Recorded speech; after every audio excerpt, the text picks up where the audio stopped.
ఆహ్లాదకరమైన క్లాస్ రూమ్లలో విద్యార్థులకు డిజిటల్ విద్య అందించే విధంగా టీచ్ ఫర్ చేంజ్ ఫౌండేషన్ పనిచేస్తోందన్నారు సినీ నటి మంచులక్ష్మి. పెద్దపల్లి జిల్లా మంతనిలో మండల పరిషత్ బాలికల పాఠశాలలో రాష్ట్ర ఐటీ పరిశ్రమల శాఖ మంత్రి శ్రీధర్ బాబుతో డిజిటల్ క్లాస్ ను ప్రారంభించారు. అదేవిధంగా ఉపాధ్యాయులకు శిక్షణ ఇచ్చి 3 సంవత్సరాల పాటు మా ఫౌండేషన్ పర్యవేక్షణలో తరగతి గదులు కొనసాగుతాయని ఆమె తెలిపారు. ఉమ్మడి కరీంనగర్ జిల్లాలో మొత్తం 51 పాఠశాలలు, మంతనిలో 6 పాఠశాలలను ఎంపిక చేసుకుని ముందుగా ఈ స్కూల్ ప్రారంభించినట్లు తెలిపారు.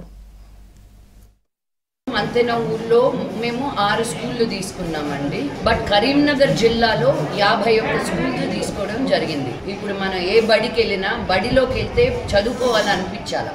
సో ఆ ఉద్దేశంతో మీరు క్లాస్ రూమ్కి వెళ్తే మొత్తం పెయింటింగ్ చేయడం, పిల్లలకు వచ్చి ఒక స్కూల్కి వచ్చాము ఒక సంతోషమైన ఒక ఫీలింగ్ కలిగించడం, ఆ స్మార్ట్ క్లాస్ రూమ్స్ ద్వారా మేము ఇచ్చే టీవీసే కాదు, దాంతోపాటు కరిక్యులమే కాదు, ప్రతి టీచర్కి మేము ఇచ్చే కరిక్యులం ఏంటో ఈ గవర్నమెంట్ స్కూల్ టీచర్లందరికీ మేము ట్రైనింగ్ ఇచ్చి వెళ్తామన్నమాట. సో ఏదో ఇచ్చే సంగతి వెళ్ళిపోయాం కదా, చేతులు దులిపేసుకున్నామని కాదు, మేము base line, mid line, end line analysis చేస్తూ we hand hold them for 3 years.